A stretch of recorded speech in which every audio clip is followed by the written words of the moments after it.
vra om deel vir die wat moontlik is. En ek gaan so 30 sekondes tyd gee vir elkeen van u om ook die eie stortgebed dan voor deel te gee. Kom ons by die woorde Efesiërs.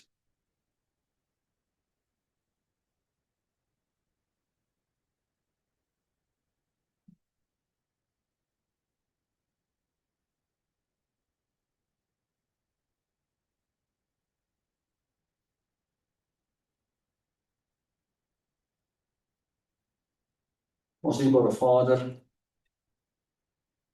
die stilte daal neer oor hierdie kerkgebou.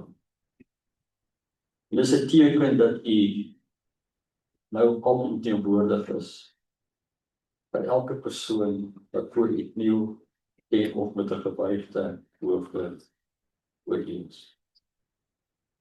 Here, ons leef in onstuimige tye. Ons lees en ons sien wat om ons aangaan. En daar is bekommernis reg oor die wêreld in mense harte van wat nou besig is om te gebeur. Maar u woord leer vir ons dat hierdie dinge moet gebeur voordat u op die wolke gaan verskyn. En daarom het ons daardie rustigheid in ons hart, wetend dat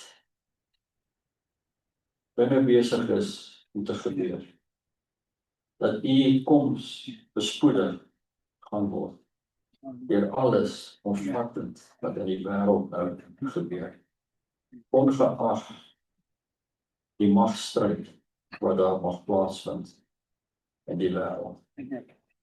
Ek wil vanaand of vanoggend vir u vra, Here, dat u harte wat op hierdie oomblik onrustig is, waar die kalmte sal gee en daardie wete sal gee dat hierdie dinge moet gebeur. Ons is menslik en daarom is ons bekommerd. Ons is bekommerd oor hoe gaan ons by die werk kom, die brandstof raak te duur, voedsel raak te duur.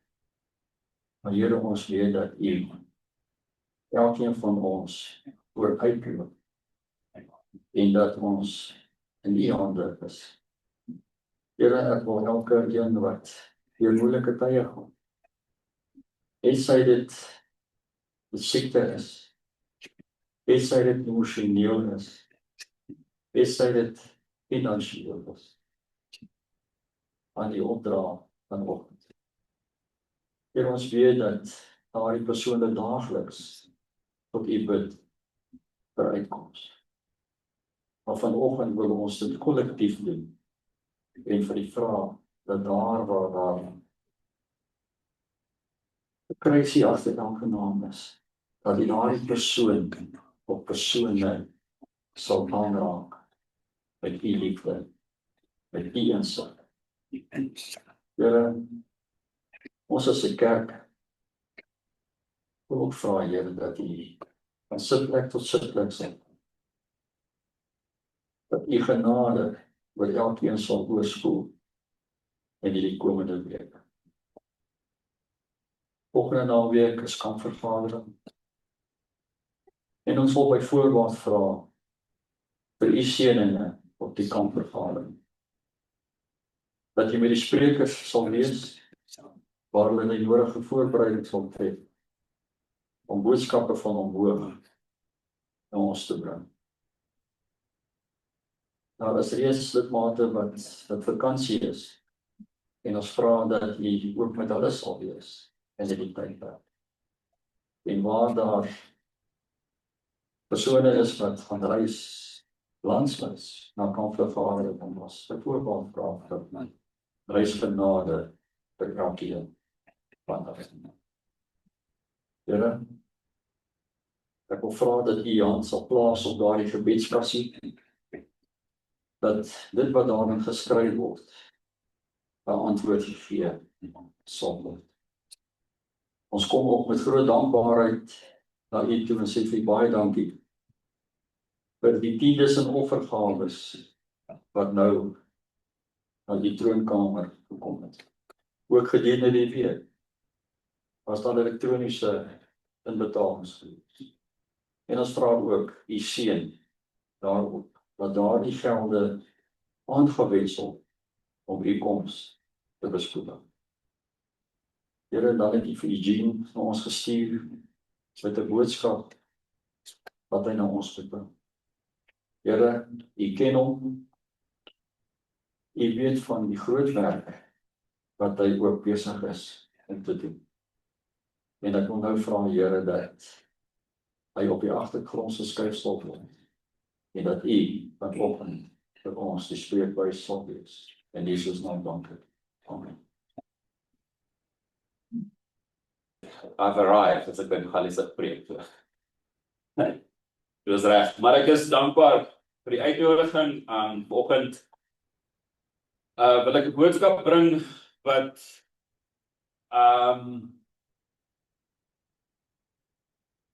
ja, ek wil nie, ek kom ons sit 'n disclaimer op net aan die begin, dat ek wil beslis nie mense probeer bang praat nie. Dis nie die doel van die preek. Die doel van die preek is om mense nader aan Christus te bring. Dit is wat enige preker, as jy dit nie doen nie, mors jy jou tyd. So, in die begin gaan dit nou so 'n bietjie dramaties wees en so, en hopelik ook interessant, maar byt vas. Die plan is nie om mense in die kerk bang te maak nie, dis nie die plan. Ons buig net ons hoofde.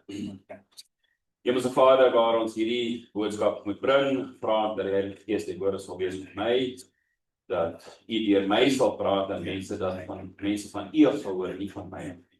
By gebed in Jesus naam. Amen. My vrou en ek het Desember maand die voorreg gehad om bietjie oorsee te gaan. En omdat ons albei die opvoeding is en ons albei groot fans is van geskiedenis, vir my van argitektuur en ontwerp, was dit my amper onmoontlik om nie dit deel te maak van die preek nie, want ons het 'n baie lekker tyd gehad in Austria, Hongarije, Slovakia en Czech Republic.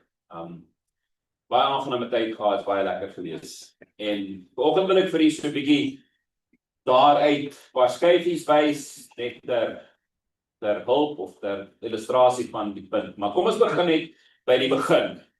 Ons net 'n paar punte reg kry, reg aan die begin af. Ons as adventiste praat baie oor Babylon. Ons ken die profeseë en ons noem Babylon baie. So kom ons begin net by die begin, dat ons net weet presies, as ons praat van Babylon, waaroor praat ons. Dat ons mekaar nie verkeerd verstaan nie. Babylon was 'n godsdienstige stelsel gewees.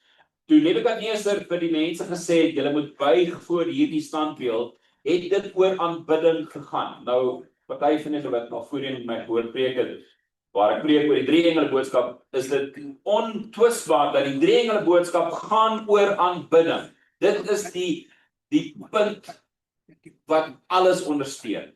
En Babylon, die fisiese Babylon, was beslis 'n aanbiddingsstelsel gewees.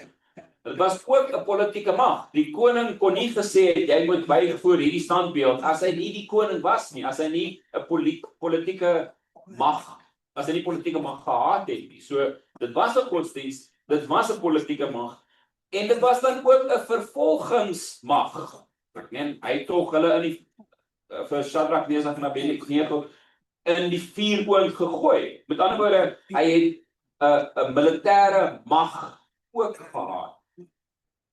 So daar's geen twyfel dat Babylon was 'n vereniging tussen kerk en staat. Dis tog duidelik vir ons. So sodra ons dit nou weet en ons weet waarheen ons gaan, kan ons so 'n bietjie gaan kyk. Jesus sê vir ons Johannes 18 vers 36, maar nou is my koninkryk nie van hier nie. So waarvan praat die Here? Hoekom sê hy vir ons, hy's besig om tussen sy mense rond te loop op aarde, en hy sê my koninkryk is nie van hier af nie. Kom ons maak 'n paar punte. As sy koninkryk nie van hierdie wêreld is nie, dan kan dit nie deur 'n wêreldse mag afgedwing word nie. Geen regering of staat kan die Here se koninkryk afdwing nie. Met ander woorde, godsdiens, ware godsdiens, kan nie deur 'n wêreldse mag afgedwing word nie. Dit kan nie deur wêreldse heersers, daar kan nie wetgewing gemaak word deur wêreldse heersers om dit toe te pas of af te dwing nie. En dit kan ook nie deur wêreldse leiers beskerm word nie. So as ons dit verstaan, as ons verstaan dat die Here se koninkryk het niks te doen met wêreldse regerings nie. Wêreldse regerings wat sê, julle moet nou so aanbid, of ons is nou Christene, en dis as gevolg daarvan moet ons nou so en so en so optree. Dis nie wat die Here gesê het. Die Here sê, my koninkryk is nie van hierdie wêreld. So kom ons begin by die begin, ons gaan so 'n bietjie geskiedenis doen vanoggend. Het die vroeë kerk aan staatsinmenging gelei? Was daar 'n probleem gewees met staatsinmenging? Wel, die boek Handelinge vertel van ons van 'n kerk wat erg vervolg was. Vervolg was soms tot die dood. Nou weer eens, as 'n regering 'n kerk vervolg, is dit 'n politieke mag wat dan godsdiens beheer, nie waar nie? Ons weet dat die kerk in Handelinge 'n baie jong kerk was en regtig magteloos was, het nie regtig politieke invloed gehad nie, en dit was heeltemal op die kantlyne gewees. Dit was politiek marginaal. Dit was regtig hierdie nuwe Christene, en ek is bang om daai woord te gebruik want mense sê altyd, o, Christendom het begin met Jesus op aarde. Nee, Christendom het in die hemel begin, die ware Christendom. Maar hierdie mense was op die kantlyne gewees. Die amptelike godsdiens van die Romeinse leer was heidendom. Hulle het afgode aanbid en allerlei ander goed gedoen. So, hoekom? Wat sê die Bybel vir ons? Sagaria 4 vers 6 sê, niemand met mag en krag sal u slaan nie, maar deur my gees, sê die Here. Hoekom het daai kerk aan Handelinge nie afgesterf nie? Hoekom is hulle nie uitgewis nie? Want die Here sê, deur God die Almagtige sal hy sy oorblyfsel beskerm. Nou kom ons gaan kyk so 'n bietjie na die geskiedenis. In 40 na Christus, om in my, ek het so 'n bietjie gaan navorsing doen, om te kyk of ons figure kan kry. In 40 na Christus was daar so 1000 Christene, weer eens ek bang vir daai woord, maar daar was nou so 1000 volgelinge gewees, min of meer. Dis 0,001% van die gemeenskap in Jerusalem.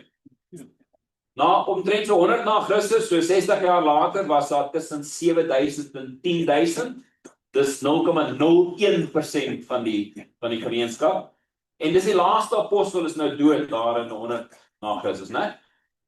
So hier by 150 na Christus trek ons toe nou so by so 40.000. Nou Paulus se toere deur die wêreld was ongelooflik suksesvol geweest en hy het die Christendom weer eens, maar die boodskap so suksesvol versprei dat ons trek nou al hier by 40.000, 0,07% van die populasie. En die uitbreiding na Noord-Afrika en Galilea was baie suksesvol geweest.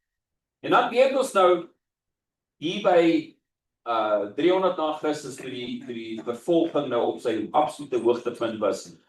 Teen 200 na Christus was daar so 200.000 Christene geweest. Interessant genoeg net, ek het dit bygelas hier, 0,35%, maar die Tertullianus-merk is daai ding wat die Katolieke doen, né? Dat jy so die kruis maak op jouself. En dit was die uitkenningsteken geweest vir 'n Christen. Jy het so gesê, om te sê jy is 'n Christen. Vandag behoort dit aan 'n ander kerk, nie waar nie. Maar 250 na Christus het ons so 1,1 miljoen gehad, so 1,9%. So ons begin regtig suksesvol raak, maar ons weet teen 300 na Christus was daar nou verskriklike vervolging geweest. Maar ons trek hier by 6 miljoen al, hier teen 300 na Christus. 10% van die mense. En dit was baie suksesvol. En dan so 350 het ons na Konstantyn se oorskakeling, valse oorskakeling het Christendom die dominante geloof geword. Ons trek by 56% van die populasie was Christene gewees. So baie suksesvol, hierdie ontploffing. Maar wat sê die Bybel vir ons? 2 Korintiërs 6 vers 14 en 15 sê, moenie met ongelowiges in dieselfde juk trek nie. Hoe kan daar vennootskap wees tussen reg en onreg? Hoe kan daar gemeenskap wees tussen lig en duisternis? Hoe kan daar eensstemmigheid wees tussen Christus en Belial? Hoe kan 'n gelowige dieselfde belange hê as 'n ongelowige? Hoe kan 'n ooreenkoms tot stand kom tussen die tempel van God en afgode? Hierdie Christendom wat so suksesvol was, Satan moes terugveg.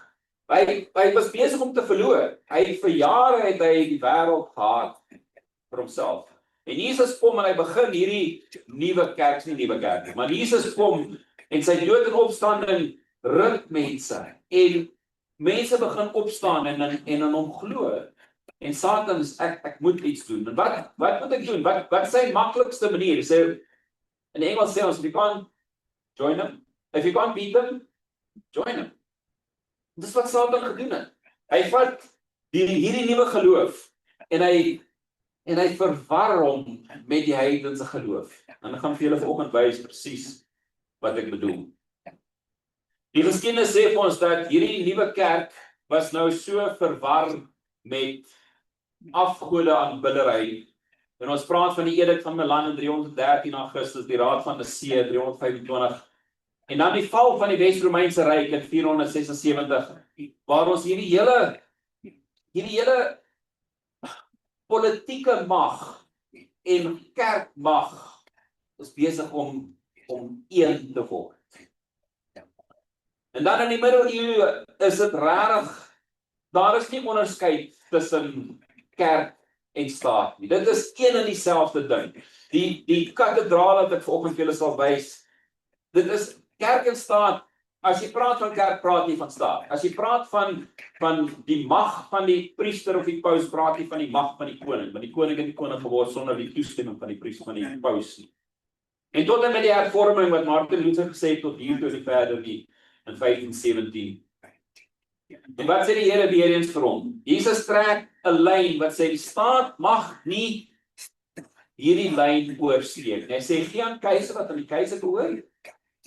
Ongelukkig, hoe korrup ons regering is, betaal maar jou belasting, maar gee aan God wat God behoort. En moet nie die twee verwar nie. Dit is nie dieselfde ding nie. En moet nie toelaat dat daar enige inmenging kom tussen die twee, tussen hakies, nie net van staat en die kerk nie, maar ook kerk en die staat. Dit werk die ander rigting ook. Ek het 'n paar voorbeelde van staatsafgedwonge godsdienst uit die geskiedenis gaan haal. Net wat interessant onthaal, want ons is nou daar gewees en ons het hierdie ongelooflike kathedrale wat regtig. Die punt van 'n kathedraal was gewees om mag te wys. Jy as 'n peasant, né? Jy kan nie lees en skryf nie. En as jy in daai kerk instap, mense eerlikwaar as van die van julle wat al daar was, hy doen presies wat hy bedoel is om te doen. Jy stap daar in en jy sê, ek moet nederig wees, want kyk hierdie mag, hierdie praat, dit is asemrowend. Jy kan nie help om in awe te wees van wat jy sien nie. St. Vitus Kathedraal in Praag, ons was nou daar gewees, ongelooflike stad, ongelooflike geboue deur Karel IV, en hy was die heilige Romeinse keiser. Met ander woorde, hy was koning van die land en paus dieselfde tyd.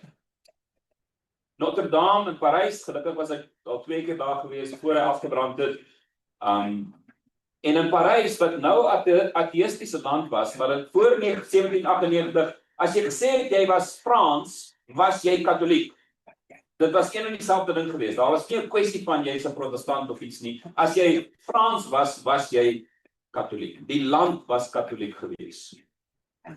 St. Michael in Brussels, ongelooflike kathedraal, as mens instap, Daai preekstoel loop met so 'n spiraal trappe op, na jy staan daar bo in die ceiling en jy skree jou boodskap daar vir die mense dat hulle moet luister. Daai kathedraal staan as 'n simbool van absolute katolieke oorheersing en was gebou om die hervorming te stop. Die ou kathedraal in Linz, keiser Josef die 11de het hom aan die Jesuïte gegee om die katolieke invloed te stem, om hulle te probeer stop. Ons weet dat die Jesuïte eintlik maar net die militêre mag is van die katolieke, so miskien hy het nie geweet. Maar die een wat ek vanoggend so 'n bietjie op wil draal is St. Stephen's Basilika in Hongarije.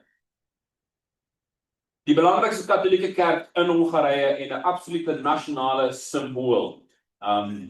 Hy het dan ook die verdroogde regterhandjie van Stephen is daar in 'n goue kus, ek sal dit julle wys.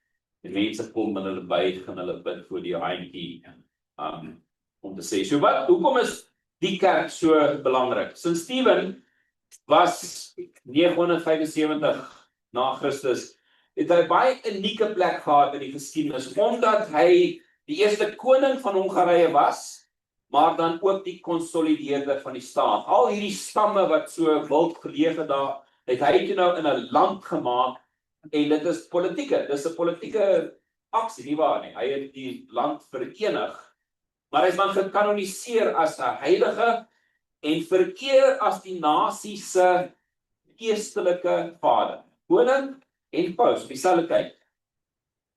Hy is nog steeds 'n politieke simbool. Al die Hongaarse ministers, amptenare word ingesweep in St. Stephen's Basilika. Dit is hulle identiteit.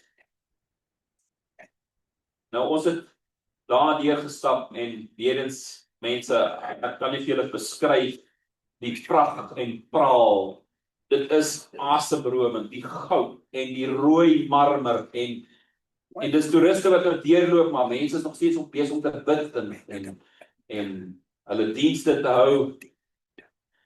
Dit is asemrowend mooi, maar dit is ook skrikwekkend. Daar staan Stephen op sy platform hier daar in die middel. Stephen se bekering van Hongarije tot die Christendom was nie net geestelik geweest nie. Luister mooi, dit was 'n politieke strategie. Hou hierdie gedagte in jou kop, want as ons nou 'n bietjie na die moderne lyf gaan ons lees. Christendom het diplomatieke legitimiteit, legitimacy, dis 'n baie mooi, aan westerse moondhede verskaf. Kerkstrukture het ook as administratiewe strukture gedien. Biskoppe het staatsamptenare geword. Godsdienstige konformiteit het 'n instrument vir politieke eenheid geword. Begin die klokkies al lui in die kop? Begin jy al iets herken? Nog weer 'n paar foto's net van daar binne, weet ons kan nie net 'n rooi marmer, ons moet rooi marmer met goud. Ons moet, daar's Johannes die doper se kentekentjie daar in die middel, 'n kandelaar. Ons kan nie net 'n kers hou nie, ons moet 'n goue kers. Dit is in Engels sê ons over the top. Hierdie was die mees over the top basilika wat ek nog ooit in my lewe in was. En daar is Stephen se ou handjies, die verdroogde handjie. Jy kan nie mooi sien nie, maar hy sit daar so in sy goue kussie. En mense kom en hulle aanbid die biltong. Maar hierdie samesmelting van kerk en staat het 'n paar dinge geskep wat vir ons waarskuwingklokke moet laat lui.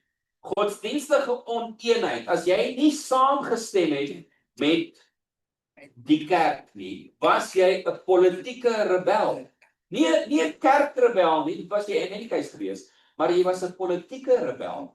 En as jy 'n politieke rebel was, beteken dit jy kon polities vervolg word.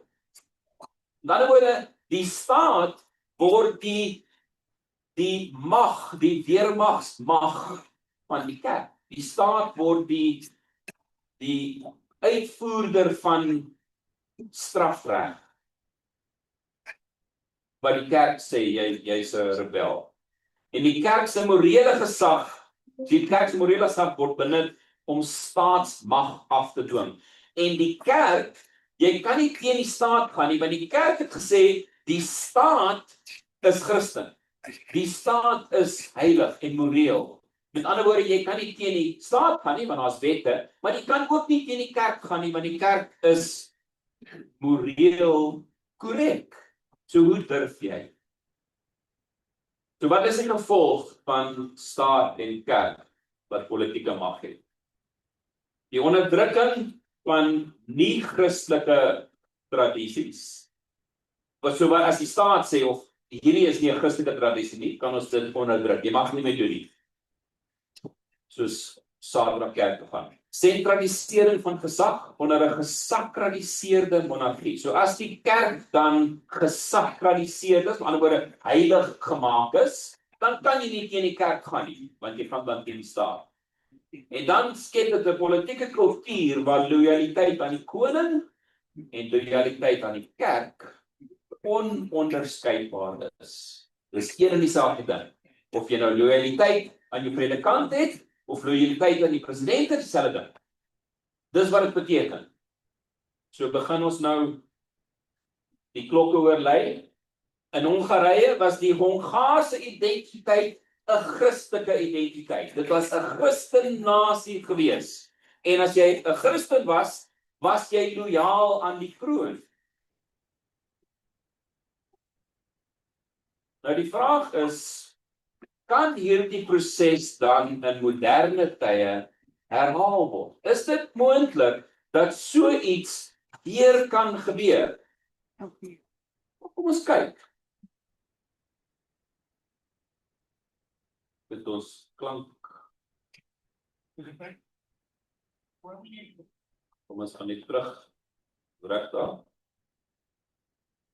There's growing influence. He is rapidly gaining in power. He has hundreds of churches established around the country. They actually literally want to take over towns and cities, and they have access to this administration. Wilson is part of a broader Christian nationalist movement making inroads with the Trump administration, with a newly created faith office led by evangelical pastor Paula White Cain, and people seen right outside the White House entrance praying and speaking in tongues. We are standing on the soil of the White House, and we are declaring your word. Oh, pray.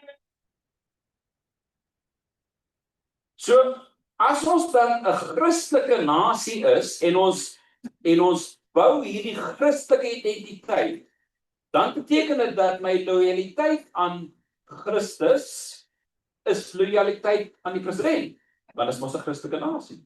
So is hierdie dinge besig om voor ons oë te gebeur. Hierdie en tussen hakies, ons maak nie eers meer onderskeid tussen Katoliek en Protestant nie, in hierdie geval dis teen dieselfde ding.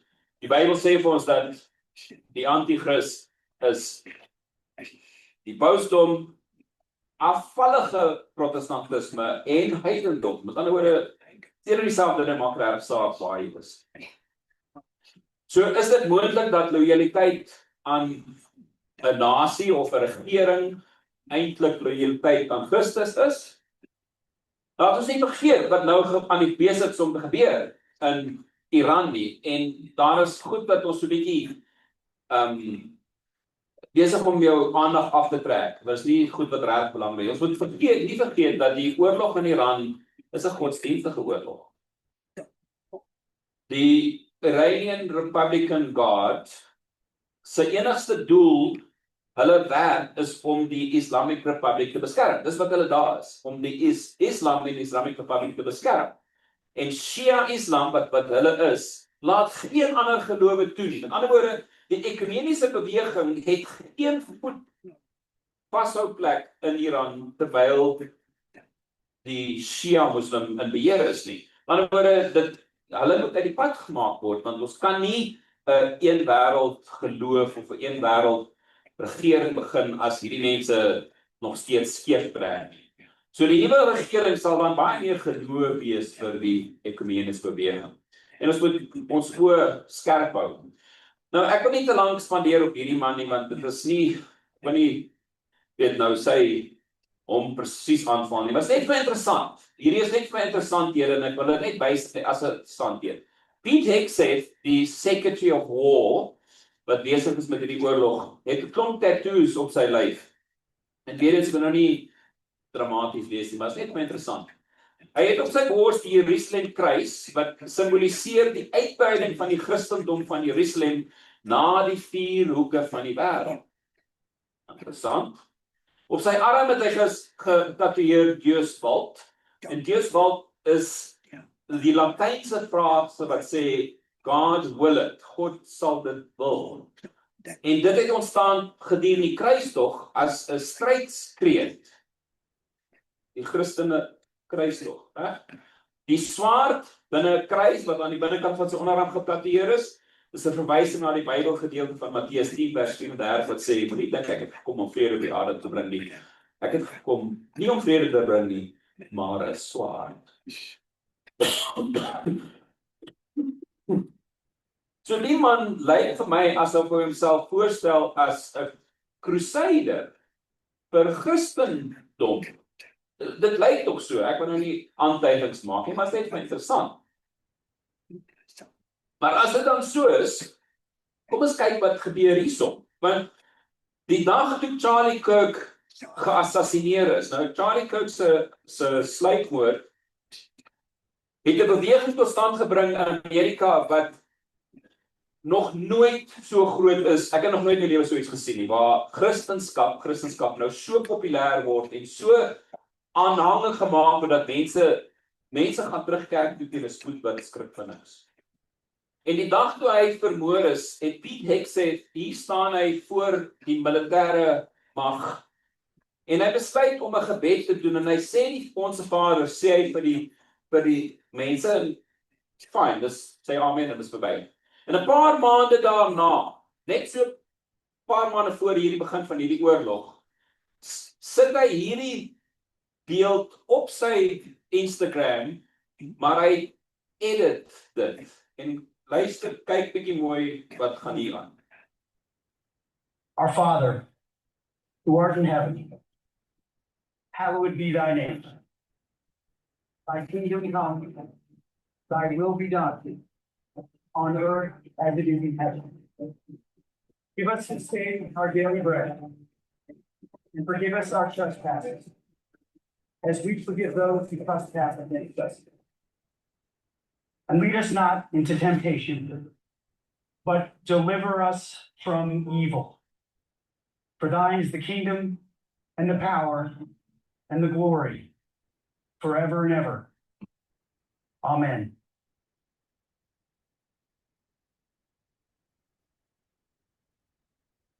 Dit soos 'n draak wat praat, met daai beelde wat daaroor gespeel word. Praat ons van 'n militêre mag, wat saam met godsdienst loop. Wat sê sy vir ons in Great Controversy? Say, let the principle once be established in the United States, that the church may employ or control the power of the state, that religious observance may be enforced by secular laws. In short, that the authority of church and state is to dominate the conscience, and the triumph of Rome in this country is assured. God's word has given warning of the impending danger. Let this be unheeded, and the Protestant world will learn what the purposes of Rome really are, only when it is too late to escape the snare. Liefdesopenbaring sê vir ons, ek het 'n ander dier gesien wat uit die aarde kom. Hy het 2 horings gehad soos 'n lam, maar hy het soos 'n draak gepraat. Hy oefen al die gesag van die eerste dier namens hom uit. Het dit geklink soos 'n draak wat praat daai? Geliefdes, wat weet ons van die voete en die tone? Ons leef tog in die toonnaels wat amper nog al lank is, wat moet gesny word. Ons leef in die toonnaels van daai beeld. En wat weet ons van die voete? Ons weet dat klei en yster sal nie meng nie, kan nie meng nie. Die European Union is besig om ineen te stort. United Nations is bankrot. Ons weet dat hierdie gebeurtenisse is voorspel in profesie. En is interessant dat selfs daai kenteken is die Baal Hadad, 'n heidense simbool. Die EU en die VN lei aan 'n polykrisis, 'n samevloeiing van finansiële, politieke en veiligheidsspanninge. Die Amerikaanse onttrekking het die VN basies bankrot gelaat. 1,5 miljard skuld aan die einde van 2025. Die VN het 'n snaakse manier, al die lede van die VN moet ledegeld betaal. Maar as hulle die VN dit nie gebruik nie, moet hulle dit terugbetaal. Maar dit beteken ook dat as die nasie nie sy ledegeld betaal nie, moet die VN nog steeds dit terugbetaal. Dis 'n weird stelsel, maar die VN is basies bankrot. Openbaring 13 vers 16 sê hy verplig al die mense, klein en groot, ryk en arm, vryes en slawe, om 'n merk op hulle regterhand op hulle voorkop te dra. En laat niemand toe om te koop of te verkoop nie, behalwe die mense wat die merk het. Die digitale voetspore wat deesdae mense sê, ek sit 'n bietjie masking-tape oor my kamera op my laptop, né, want hulle kyk vir my. As dit jou ergste bekommer is, het ons 'n probleem, want jou foon sê vir jou presies, sê vir almal presies waar jy is en wie jy is. En dan kom ons by hierdie mense, die Heritage Foundation. Nou hierdie Heritage Foundation was hulle sê dis 'n think tank, dis 'n klomp mense, konservatiewe, ultra-konservatiewe Christene, wat dan bedoel is om die nuwe presidente te beïnvloed. Dit is hulle doel, om die president hulle wil hê eerstens verkies te kry en dan te beïnvloed. En hulle het met Project 25 het hulle begin, en in hulle 600 bladsye Mandate for Leadership staan daar, die Heritage Foundation se voorstel verteenwoordig geskei van die tradisionele eerste wysiging, First Amendment, neutraliteit, na staatsgoedgekeurde godsdienstige ritme, en dit is geassosieer met die Christelike regs in Amerika. Die voorstel se regs en historiese rasionaal is goed gedokumenteer, dit is gekoppel aan invloed van Project 2025 op die huidige federale regering. Project 25 en die beïnvloed die mense wat dit geskryf het, is die mense wat die Sondagwette voordruk. Jonathan Berry het gesê, sy doel is om 'n nasionale dag van rus te begin. So geliefdes, weer eens ek wil nou nie, die bankpraat is nou verby. Nou moet ons eerlik raak. As ons dan weet, en hierdie tekens is so duidelik, ek meen, jy hoef nie 'n graad in teologie te hê om hierdie tekens te sien, nie waar nie. Dit is tog duidelik vir ons. Hierdie herlewing van godsdienst in Amerika is, dit klink goed vir ons, nie waar? Ek ons weet al hierdie snaakse goede is besig om weg te, is nie meer wet nie, maar moet ons nie wakker wees nie. So as ons weet, as hierdie teken so duidelik is, en ons sien dat hier is 'n storm op pad, hoe berei ons voor? Is dit nie tyd om regtig wakker te skrik, en regtig te besef dat ons is eerlikwaar in die laaste dae? Nou ek het 3 voorstelle. Die eerste een is opregte gebed. Psalm 600 vers 2 sê, toets my Here, keer my, ondersoek my deur en deur. Geliefdes, as jy nog nie 2 uur in die oggend wakker gelê het, met trane in jou oë, oor dinge wat nie reg is in jou lewe nie, of geliefdes wat nie in die kerk is nie, of kinders wat afgedwaal het nie. As jy nog nie met die Here gepleit het, op 'n innerlike, persoonlike, in die kerk het ons, wat ons sê, corporate prayer, né? As ons nou bid in die kerk, corporate prayer, en ons Adventiste, ons is baie goed met, ons het al die regte frase en termes, né? En dis nodig, nie meer verkeerd verstaan nie, dis ons bid as 'n gemeente is 'n goeie ding. Maar jy persoonlik, het jy op jou knieë gegaan en met trane in jou oë gesê, Here, ek verstaan nie, hoekom het jy dit gedoen? Ek verstaan nie, hoekom sondig ek nog met dieselfde sonde? Hoekom sit ek nog met dieselfde sonde?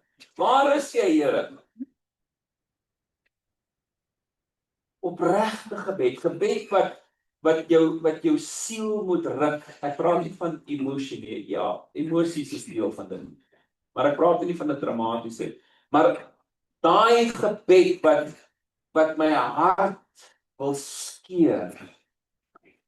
Sê Here, ondersoek my. Ondersoek my. Punt daai, al moet jy so nooit vergeet nie, ons het by die baanbrekers baie jare terug het ons 'n foto of videoetjie gewys van hierdie twee akteurs wat hy staan met 'n hamer en 'n bytel, dan bytel hy nou die stukkies af van die ander akteurs, nou die stukkies wat moet afkom om 'n Christen te word. Dit is baie mooi voorbeeld gewees. Maar dis wat dit voel. Moet daai bytel moet die Here net 'n bietjie sny. Moet sy woordjie sny. Dat dit soms seermaak. Ware, diep, opregte pleidooie met ons verlosser. Tweedens, eerlike Bybelstudie. Eerlike Bybelstudie. Nie studie om slim te wees, nie studie om te wys hoe slim is ek weet beter as jy nie, of ek gaan jou verkeerd bewys nie, want ek ken my Bybel beter as jy nie. Studie om die Here te vind. Studie om te vind wat sê sy woord vir my persoonlik, vir my familie. Esra sê hy het hom gewy aan die wet van die Here. Hy wou dit in die praktyk toepas. Ons het nou gaan teologie swat en ek weet ek is slim. Ek kan jou verkeerd bewys. Is dit die doel van Bybelstudie? Is dit hoekom ons Bybel oopmaak? Of is die verlosser is in daai bladsy? Sy woorde, sy boodskappe is in daai bladsy. En nie net vir 'n kerkgemeente, vir my persoonlik. As ons die doel van Bybelstudie reg verstaan, nie net om slim te wees nie, want ons nodig weer Bybel ken, maar om antwoorde te kry vir die vrae wat my vla in die praktyk. Dan geliefdes, die laaste een. Psalm 133 sê, kyk hoe goed en hoe lieflik is dit dat broers ook saam woon.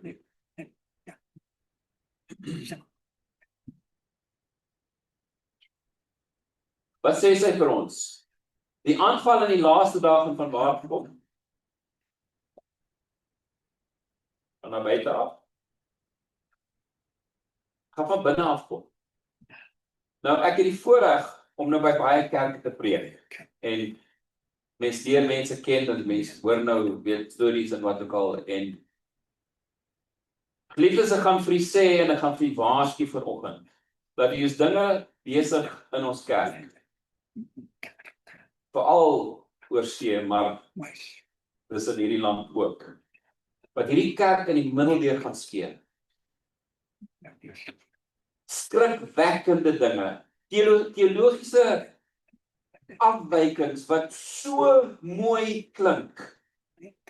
Die een veral is so aantreklik vir ons jong mense, dat ons jong mense, daai beweging het duisende volgelinge nou al op internet. Omdat dit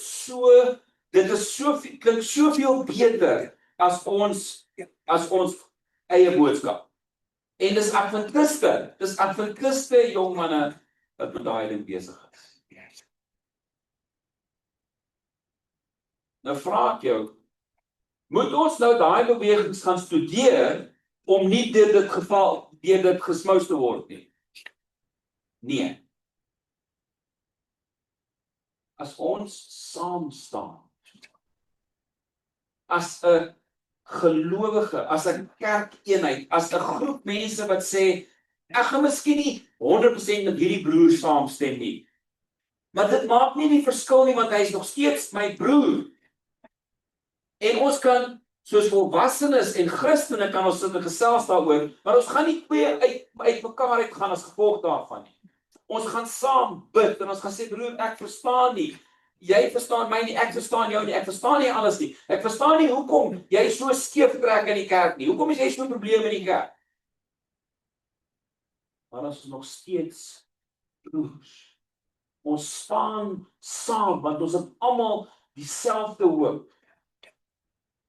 Ons kan nie toelaat dat daar verdeeldheid tussen ons kom nie, want as Satan sy wig eers ingekry het op 'n nietigheid, want baie van die dinge is nietighede.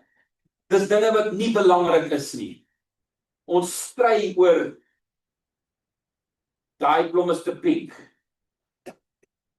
As Satan eers sy wig ingekry het, dis hoe 'n wig werk, 'n wig vol eier dieper hy in is. So as ons as kerk nie kan saam staan nie, al verskil ons baie keer oor dinge, ons kan daaroor gesels, ons kan Bybelstudie doen, maar ons moet staan, sodat wanneer daai trompet blaas, staan ons almal op, en ons kyk almal op, en ons almal sê, dankie Vader. Nie een van ons moet sê, dat die klippe op ons val. My boodskap, my gebed, is dat hierdie 3 dinge vir ons 'n werklikheid sal word. Soos ek sê, omdat ek die voorreg het om by baie verskillende kerke te preek, sien ek verdeeldheid, wat my nie net hartseer maak nie, maar dit is my skrikwekkend. Dat ons bereid is om mense te verloor, dat ons bereid is om dinge te sê en te doen, wat nie Christelik is, wat nie Jesus se woorde sal wees. Ek sê nie ons moet standaarde laat val nie, my verkeerd verstaan nie. Ek is 'n konservatief, standaarde, weet. Dan is my nie hardop in die kerk nie. Maar ons moet die verskil kan sien tussen nietighede, dinge wat nie belangrik is nie, en godsdienstige eenheid as 'n kerk, as 'n familie, as broeders en susters in Christus. En dis my boodskap. Amen. Ons Vader, ons staan aan die deurdrempel van die wederkoms. Ons sien dinge gebeur rondom ons wat teen 'n spoed gebeur wat ons nog nooit ervaar het. En ons wil nie toelaat dat dit ons sal bang maak en dat dit ons sal vrees aanjaend maak. Ons wil toelaat dat dit ons nader aan U sal druk, dat ons uitvlug en ons antwoorde van U af sal kom. Dat ons gebede opreg en prakties sal word, dat ons Bybelstudie eerlik sal wees en dat ons sal saam staan as 'n gemeente om U te ontvang op die wolke. Dit is my gebed in Jesus naam. Amen.